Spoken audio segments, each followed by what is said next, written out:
ठाकरे बंधू एकत्र येण्यावर सामनाच्या रोखठोकमध्ये भाष्य केले। एकीचं आव्हान उभं करणं यात महाराष्ट्र हित असल्याचं सामनाच्या रोखठोकमध्ये नमूद करण्यात आलंय। मुंबईला गुजरातचं गुलाम करण्याचं सत्ताधाऱ्यांचं धोरण असल्याचा हल्लाबोलही भाजपवर करण्यात आलाय।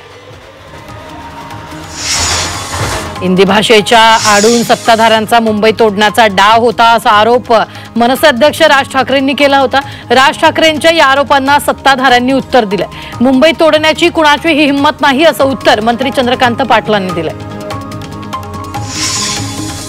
कालच्या विजयी मेळाव्याला दोन्ही भाऊ एकत्र आले, मात्र एकाच्या मनामध्ये मराठीसाठी प्रेम तर दुसऱ्याच्या मनात सत्तेची लालसा दिसली अशी टीका निलेश राणेंनी उद्धव ठाकरेंवर केली आहे। जो सत्तेसाठी हापापलेला आहे तो कधीही पाठीत खंजीर खुपसू शकतो असा टोलाही निलेश राणेंनी लगावला। माहिती आणि तंत्रज्ञान मंत्री आशिष शेलारांनी ठाकरेंच्या विजयी मेळाव्यावर टीका केली आहे। एकाच भाषण अपूर्ण होतं तर दुसऱ्याचं भाषण अप्रासंगिक होतं असा टोला शेलारांनी ठाकरे बंधूंना लगावला। यावर मनसे नेते बाळा नांदगावकर यांनी प्रत्युत्तर दिले। संपूर्ण भारतात शेलार एक नंबरचे वक्ते असल्याचा टोला त्यांनी लगावला।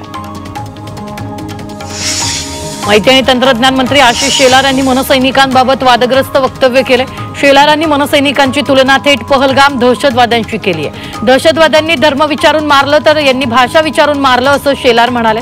शेलारांच्या वक्तव्याला मनसे नेते अविनाश जाधव आणि शिवसेना उद्धव बाळासाहेब ठाकरे पक्षाच्या नेत्या किशोरी पेडणेकर यांनी जोरदार प्रत्युत्तर दिले।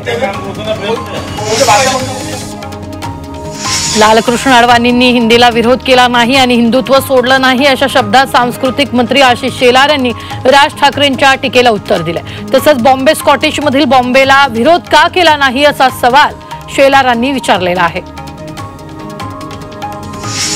आशिष शेलारांच्या या टीकेला मनसेनं प्रत्युत्तर दिले। घोटाळेबाजांना पक्षात घेताना सत्तेचा नसतो का असा सवाल मनसे नेते गजानन काळेंनी विचारला। विजयी मेळाव्यानंतर मनसे नेते संदीप देशपांडेंनी भाजपवर निशाणा साधलाय। सत्तेसाठी एकत्र येत असल्याच्या आरोपांना देशपांडेंनी ट्विटरवरून उत्तर दिले। त्यांनी सत्ताधारी नेत्यांचा फोटो शेअर केलाय। सत्तेसाठी एकत्र बोलता मग हे काय असा सवाल त्यांनी विचारलाय। ठाकरेंच्या विजयी मेळाव्यावरून महसूल मंत्री चंद्रशेखर बावनकुळे आणि काँग्रेस नेते विजय वडेट्टीवार यांच्यात जुंपली आहे। मेळाव्यासाठी काँग्रेसला बोलावलंच नव्हतं असा टोला बावनकुळेंनी लगावला होता। यावरून बावनकुळेंनी काँग्रेसची चिंता करू नये असा पलटवार वडेट्टीवारांनी केला। कल्याणमध्ये शिवसेना विरुद्ध मनसे पुन्हा एकदा वादाची ठिणगी पडली आहे। मनसे पदाधिकाऱ्यांकडून उपमुख्यमंत्री एकनाथ शिंदेंच्या विरोधात सोशल मीडियावर आक्षेपार्ह पोस्ट टाकण्यात आली। ही पोस्ट व्हायरल झाल्यानंतर शिवसेना कार्यकर्ते आक्रमक झाले। आक्षेपार्ह पोस्ट टाकणाऱ्या मनसे पदाधिकारी रोहन पवार यांच्या विरोधात पोलिसात गुन्हा दाखल करण्यात आला।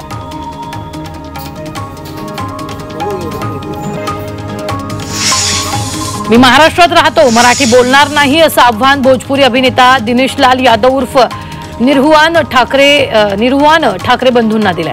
दम असेल तर महाराष्ट्राबाहेर काढून दाखवा असं ओपन चॅलेंजही निरहुआन ठाकरे बंधूंना दिलंय। त्यामुळे मराठी अमराठी वाद पेटण्याची शक्यता आहे। राज आणि उद्धव ठाकरेंच्या मेळाव्यानंतर आता मनसेच्या कार्यकर्त्यांमध्ये एक वेगळं चैतन्य निर्माण झालंय। विशेष म्हणजे ठाण्यात आता ठाकरे बंधू एकत्र येण्याचे बॅनर झळकू लागले। मनसेचे शाखाध्यक्ष संतोष निकम आणि उपशाखाध्यक्ष अक्षय आंबेरकर यांनी एकत्र येऊन धन्यवाद देवा भाऊ, तुमच्यामुळे एकत्र आलो ठाकरे भाऊ अशा आशयाचे सर्वत्र बॅनर लावले।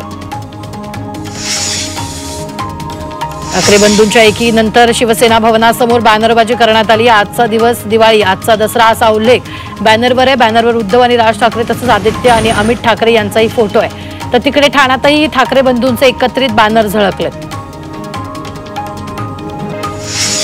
मातोश्री जवळच्या एकनाथ शिंदेचे बॅनर लावण्यात आलेत। मराठी माणसांसाठी संकट समयी धावून जाणारा उपमुख्यमंत्री एकनाथ शिंदे अशा आशयाचं हे बॅनर आहे। ठाकरे बंधूंच्या कालच्या मेळाव्यानंतर आज हे बॅनर लावण्यात आले। त्या बॅनरमधून उद्धव ठाकरेंना डिवचण्याचा प्रयत्न करण्यात आला। विधानसभा निवडणुकीत मतदार याद्यांमध्ये गैरप्रकार करून भाजपनं विजय मिळवला असा आरोप काँग्रेसनं केला। या प्रकरणी काँग्रेसकडून 7 सदस्य असलेली एक समिती गठीत करण्यात आली आहे। काँग्रेस प्रदेशाध्यक्ष हर्षवर्धन सपकाळे यांनी ही समिती गठीत केली आहे। काँग्रेसचे ज्येष्ठ नेते पृथ्वीराज चव्हाण यांच्या अध्यक्षतेखाली एकूण 7 सदस्यांची समिती गठीत करण्यात आली। मनपा आणि जेडपी निवडणुकांबाबत उच्च तंत्र शिक्षण मंत्री चंद्रकांत पाटील यांनी मोठं वक्तव्य केले। डिसेंबरमध्ये निवडणुका होतील असं चंद्रकांत पाटलांनी म्हटलंय। सरकार निवडणुका पुढे ढकलण्याच्या मनस्थितीत नाही हेही त्यांनी स्पष्ट केलंय। मुंबईतील वडाळा इथल्या विठ्ठल मंदिरात सकाळपासूनच भाविकांची गर्दी पाहायला मिळाली। मुंबईतूनच नव्हे तर ठाणे, कल्याण, नवी मुंबई परिसरातूनही भाविक इथे दर्शनासाठी पोहोचलेत। विविध शाळांमधून चिमुकल्यांच्या दिंड्याही मंदिरात दाखल झाल्यात। विठ्ठल मंदिरात भाविक हरिनामाच्या रंगात न्हाऊन गेल्याचं पाहायला मिळतंय। उल्हासनगरातील बिर्ला मंदिरात भाविकांची मोठी गर्दी झाल्याचं पाहायला मिळालं। भक्तांच्या जयघोषानं हे मंदिर गजबजून गेलं। या मंदिरात उल्हासनगर महानगरपालिकेचे आयुक्त मनीष आव्हाळे आणि कल्याण डोंबिवली महानगरपालिकेचे आयुक्त अभिनव गोयल यांनी सहकुटुंब विठ्ठल रुक्मिणीची महापूजा केली। डोंबिवली रेल्वे स्टेशन आज विठोबा रखुमाईच्या गजरानं दुमदुमून गेले। डोंबिवलीतील प्लॅटफॉर्म क्रमांक 1 वर हरि ओम रेल्वे प्रवासी भजनी मंडळानं हरिनाम कीर्तन आयोजित केले। दिवसभर हा सोहळा सुरू असणार आहे। ते गेल्या 17 वर्षापासून रेल्वे प्रवासी मोठ्या भक्तिभावात हा सोहळा आयोजित करतात। यंदाच्या सोहळ्याला भाजप प्रदेशाध्यक्ष रवींद्र चव्हाण यांनी उपस्थिती लावली।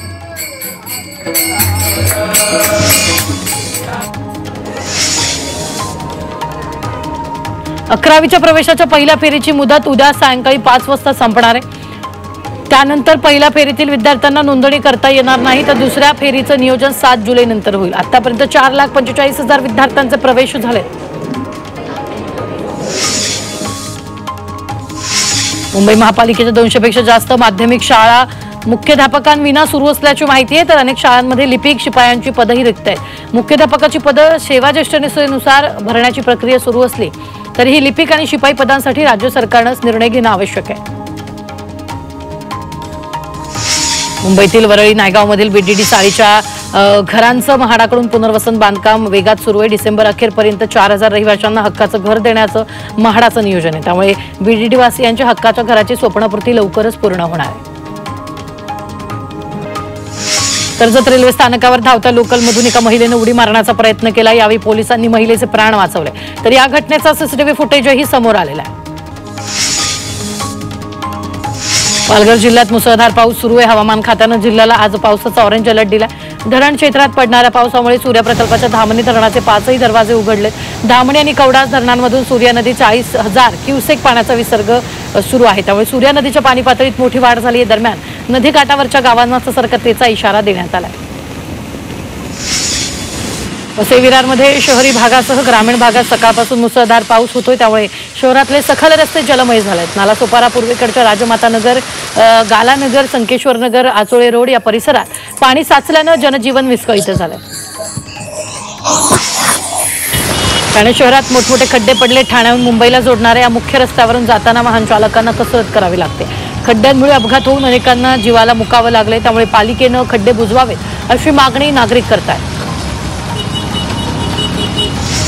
मुंबईत 2 कोटी रुपयांचं कोकेन जप्त करण्यात आलंय। वरळीच्या अंमली पदार्थ विरोधी पथकानं ही कारवाई केली आहे। पोलिसांनी मालाडमध्ये कारवाई करत नायजेरियन नागरिकाला अटक केली। त्याच्याकडून 200 ग्रॅम वजनाचा कोकेन जप्त केला। अटक केलेल्या आरोपीला गुन्हेगारी पार्श्वभूमी असलेला आहे, तसंच तो मुंबईत अवैध रहिवास करत असल्याचं समोर आलंय। विनापरवाना गावठी कट्टा आणि पोलीस गणवेश बाळगणाऱ्याला खडकपाडा पोलिसांनी अटक केली आहे। सनी कुमार विजय पाल उर्फ चौहान असं अटक केलेल्या आरोपीचं नाव आहे। तो कल्याणच्या मिलिंदनगर परिसरात राहत होता। पोलिसांनी गुप्त माहितीच्या आधारे आरोपीला अटक केली। अटकेनंतर त्याच्या घराची झाडझडती घेतली असता त्याच्या घरी पोलिसांचे 2 जोडी गणवेश आणि गावठी कट्टे आढळले।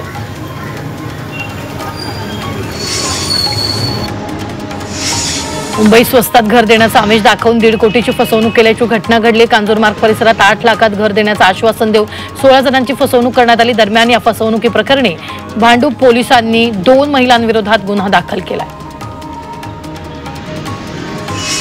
कल्याणमध्ये गाड्यांची तोडफोड करण्यात आली। टवाळखोरांनी दारूच्या नशेत कोळसेवाडी आणि विजयनगर परिसरातील 7 ते 8 गाड्या फोडल्यात। यात गाड्यांचं मोठं नुकसान झालंय। दहशत पसरवण्याच्या हेतूनं तोडफोड केल्याचा आरोप स्थानिकांनी केला। या प्रकरणी पोलीस स्टेशनमध्ये गुन्हा दाखल करण्यात आला असून पोलीस या टवाळखोरांचा शोध घेत आहेत। 2 महिन्यापासून मुंबईत पडत असलेल्या पावसामुळे रस्त्याची दैना झाली। अनेक ठिकाणी मोठ्या प्रमाणावर खड्डे असताना सध्या शहरात फक्त 179 खड्डे बाकी असल्याची माहिती पालिकेच्या रस्ते विभागाने दिली। मेच्या दुसऱ्या आठवड्यापासून मुंबईत पावसाला सुरुवात झाली।